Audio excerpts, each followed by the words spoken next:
En este vídeo vamos a ver algunas opciones de interés del panel de control, como pueden ser el administrador de dispositivos, el centro de redes, las cuentas de usuario, el firewall de Windows, herramientas administrativas, opciones de carpeta, programas y características, entre otras. Iremos a Inicio, Panel de control.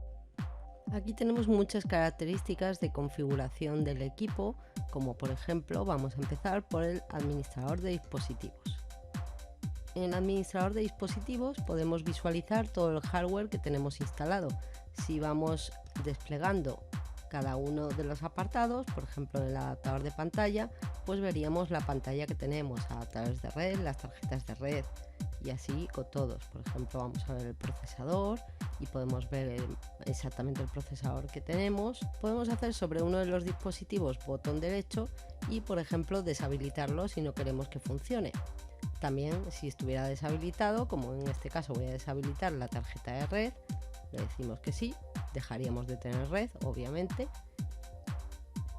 y aparecería aquí el icono con un simbolito con una flecha hacia abajo, igual que los usuarios que estaban deshabilitados que vimos en vídeos anteriores. Si lo queremos habilitar, botón derecho, habilitar. Podemos ir a las propiedades del dispositivo, que pueden variar de un dispositivo a otro. Tendremos la pestaña general, donde nos dice qué tipo de dispositivo es, el fabricante, dónde está ubicado ese dispositivo, en qué bus y que está funcionando correctamente. En las opciones avanzadas, dependiendo de la tarjeta de red que tengamos, pues tenemos diferentes opciones de configuración que mejorarán la calidad de transmisión de los paquetes en red.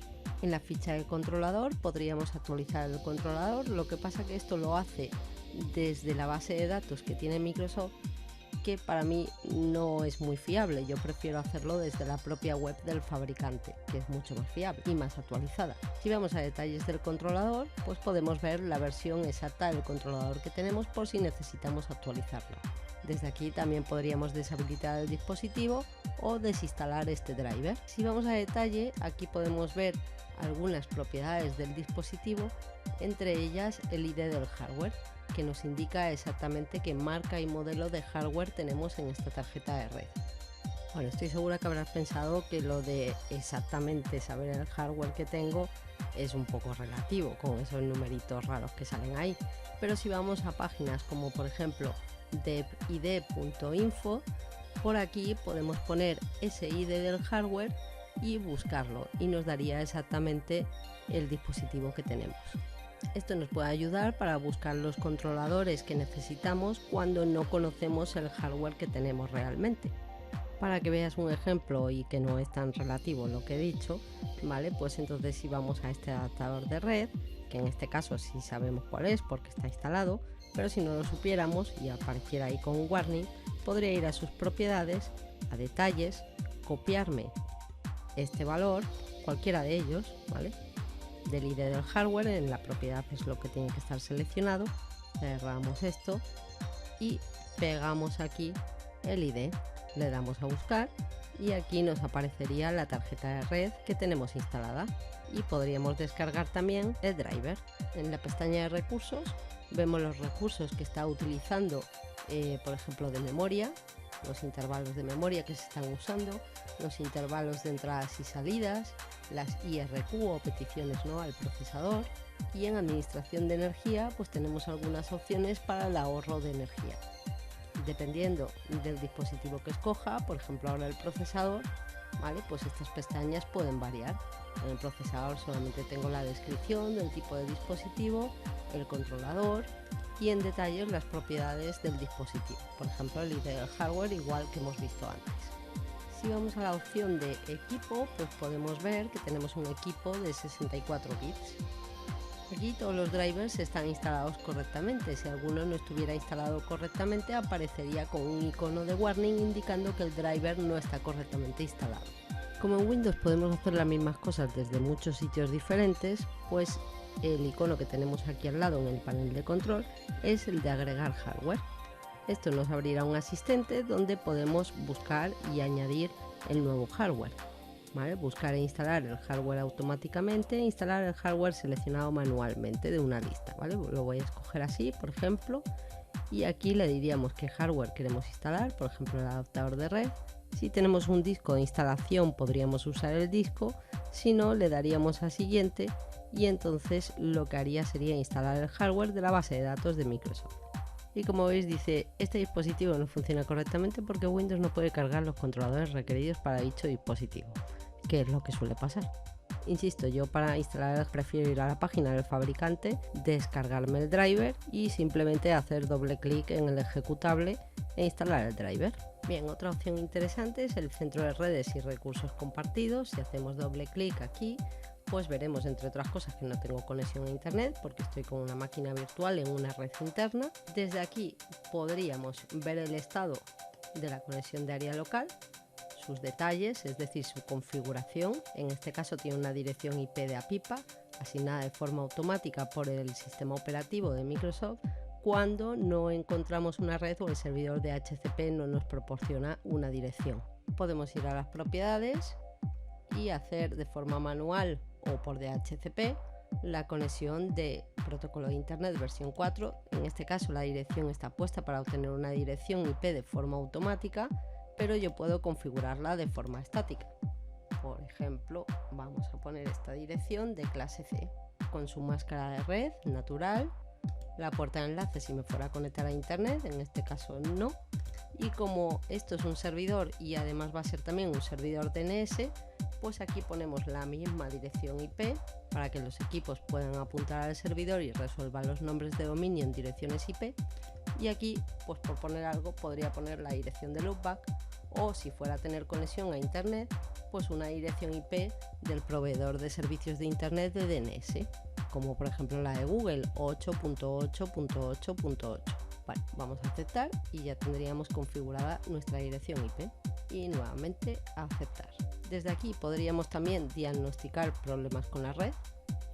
A veces funciona, a veces no. Desde aquí también podemos activar la detección de redes. Yendo a esta flechita, pues le daríamos a activar para que podamos ver otros equipos que estén en la red, si no, no los veríamos. Aquí en uso compartido de archivos, que está activado, es por si quiero compartir recursos de mi equipo, ¿no?, con otros equipos, por ejemplo las carpetas. Si no, pues lo desactivamos. El uso compartido en la carpeta acceso público, una carpeta especial, ¿no?, para poder compartir, que en este caso está desactivada. Que cuando se activa el uso compartido en la carpeta acceso público, los usuarios de la red pueden obtener acceso a los archivos de esta carpeta. Bueno, es una carpeta compartida al fin y al cabo. La podemos compartir para todos los usuarios o solamente para los usuarios con acceso a la red. Y por último, el uso compartido de impresoras. En caso de que tengamos instalada una impresora, pues yo puedo decidir si la comparto también o no. En este caso no hay ninguna instalada. Podría pedirle que me muestre los archivos que estoy compartiendo, que no hay nada, y mostrarme las carpetas de red compartidas en este equipo, que serían estas. No voy a entrar mucho en detalle, simplemente os quiero comentar, ¿no?, algunas funciones, pero aquí tenemos también, ¿no?, otras tareas que podemos realizar, como por ejemplo configurar una conexión a una red o administrar las conexiones de red, que esto sería ir al dispositivo y desde aquí, ¿no?, pues ir a la misma configuración que hemos ido antes para configurar TCP/IP versión 4, por ejemplo. En configurar una conexión de red, pues por ejemplo tenemos esta opción de conectarnos a un área de trabajo, es decir, configurar una VPN. Esto será algo, ¿vale?, que veremos un poquito más adelante. Desde aquí también tengo las opciones de diagnosticar y reparar. En caso de que haya algún problema con la red, esto tardará un poquito, nos dará una serie de opciones para escoger el problema que tenemos. En este caso Windows encontró un problema que no se pudo solucionar automáticamente. Bueno, como os digo, a veces ayuda, otras veces no ayuda. En este caso nos dice que puede haber un problema con la configuración del servidor de nombres de dominio DNS. Efectivamente, esto es así porque nuestro servidor no está conectado a internet.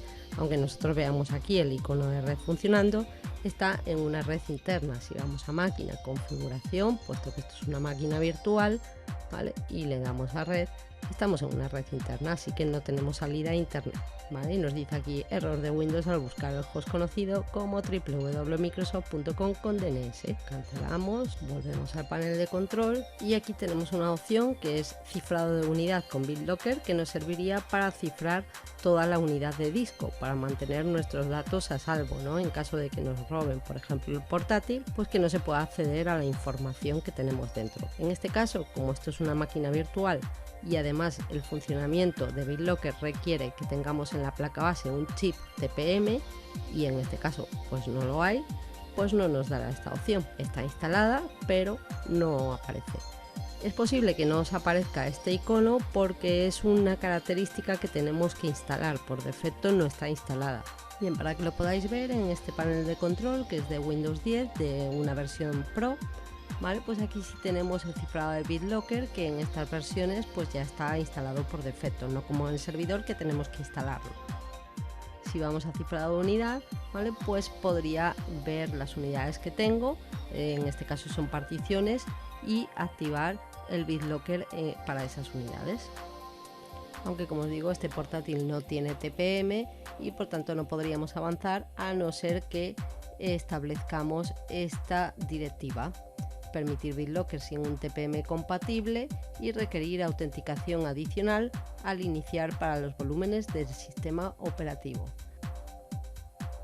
En cuentas de usuario podemos ver las cuentas que tenemos y administrarlas, administrar sus contraseñas, sus certificados de cifrado, activar o desactivar el control de cuentas de usuario. Es recomendable que esté activado, que es lo que se conoce también como UAC, ¿vale? Que es lo mismo, control de cuentas de usuario.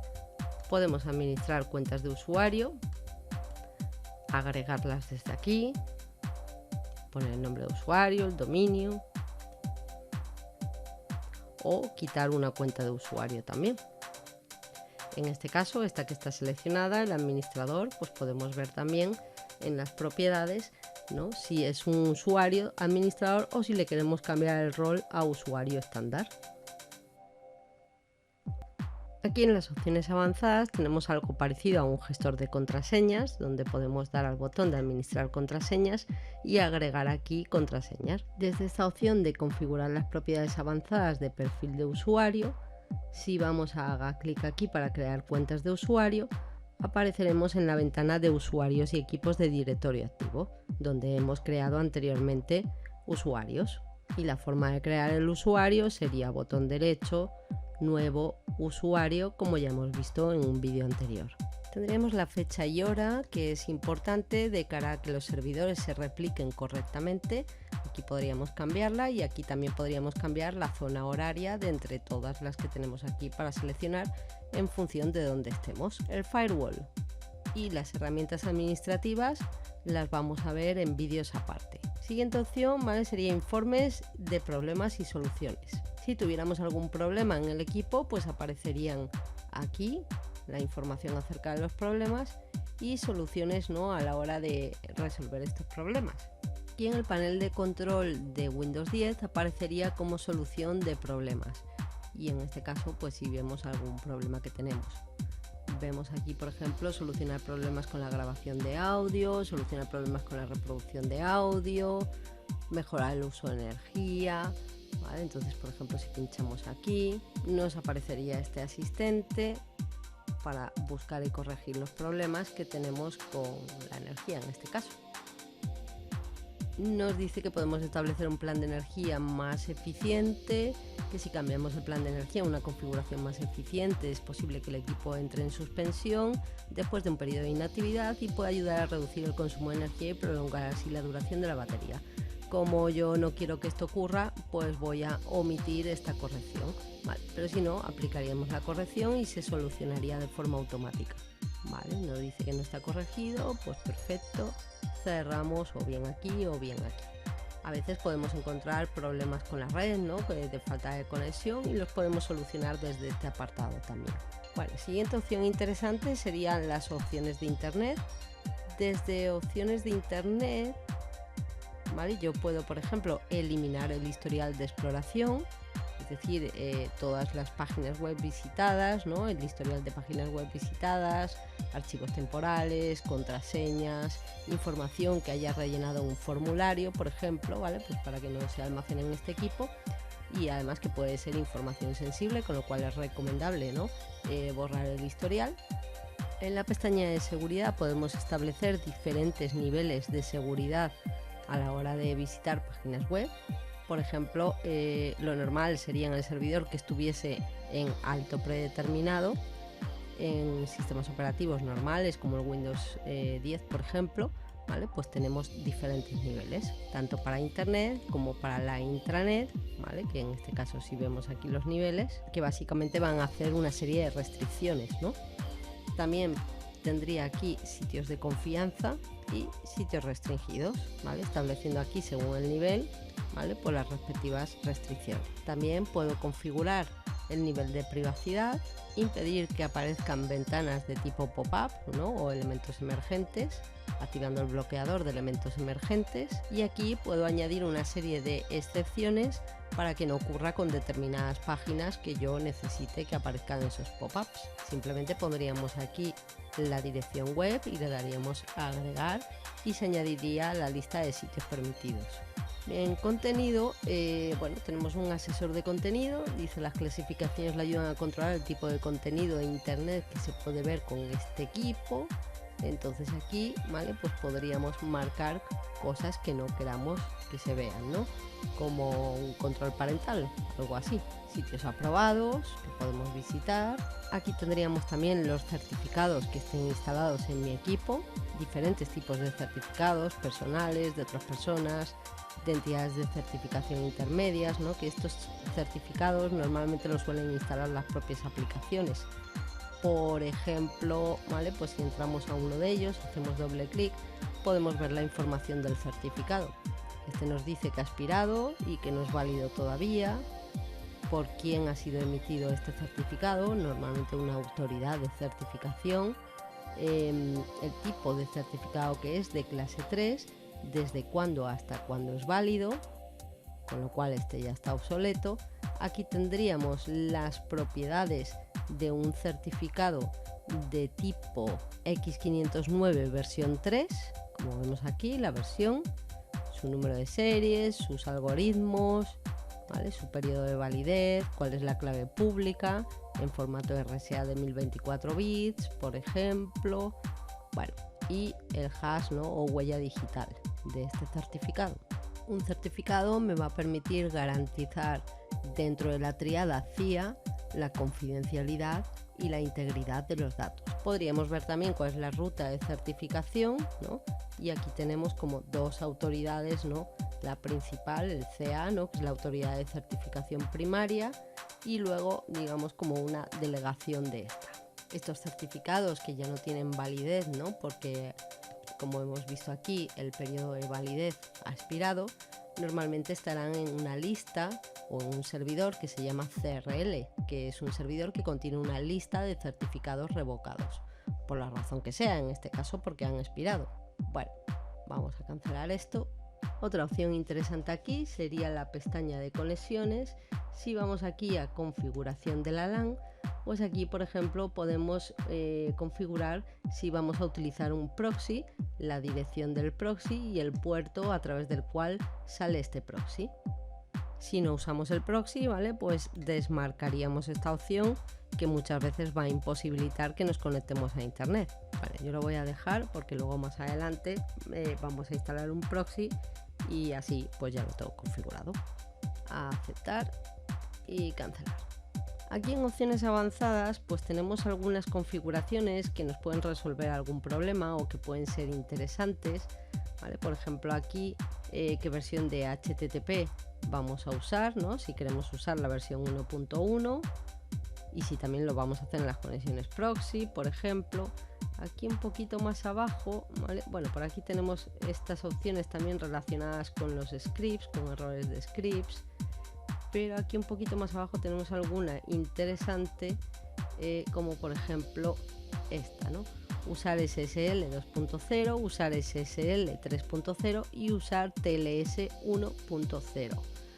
Bueno, el protocolo TLS es el que viene a sustituir a SSL para todos los protocolos que tienen cifrado, con lo cual, bueno, pues usar versiones antiguas pues sería inseguro, ¿no? Lo normal es que queramos usar versiones de TLS en lugar de SSL. Pero sí es verdad pues que a veces pues algún certificado, ¿vale? O alguna aplicación requiere usar una versión más antigua y es posible que no podamos navegar, ¿no? Si no tenemos estas opciones marcadas. Vale, cancelamos aquí Bueno, como yo creo que ya me he pasado de tiempo porque un vídeo de más de 15 minutos ya se hace un poco pesado, vamos a tener una segunda entrega del panel de control con algunas de las opciones que me gustaría explicaros y que me faltan, pero ya no será hoy, sino mañana. Así que espero que os haya gustado y un besito, chao.